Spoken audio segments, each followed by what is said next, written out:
আসসালামু আলাইকুম।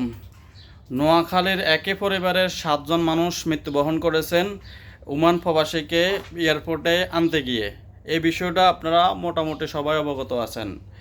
দেখেন, কিছুদিন আগে সম্ভবত 26 জুলাই মাসের 26 তারিখ কিংবা 27 তারিখ থেকে কার্যকর হয়েছে যে বাংলাদেশ এয়ারপোর্টে যে একজন মানুষ আসক কিংবা যাক বাইরে, সর্বোচ্চ তার সাথে 2 জন আসা যাওয়ার কথা ছিল।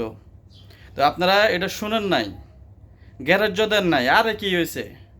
এই যে 7 জন মানুষ গেছেন, যদি 2 জন যাইতেন, মানে যদি 2 জন যাইতেন, যদি সড়ক অ্যাক্সিডেন্ট হইতো 2 জনই মারা যেত, 7 জন কিন্তু মারা যেত না। এখন দেখেন এত মানুষ যাওয়ার কাজটা কি? একজন মানুষ বিদেশ থেকে আসতেছে, 2 জন 3 জন যেতে পারেন, সমস্যা কি?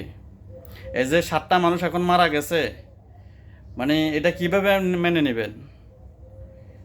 ওমান প্রবাসী আসতেছে ভালো কথা, এখন তিনি কেমনে এই শোক সইবেন? 7 জন মানুষ তাকে আনতে গিয়ে প্রাণ হারান, অ্যাক্সিডেন্ট হয়ে পানিতে পড়ে। তো এখন আমরা কি এগুলা মানব না?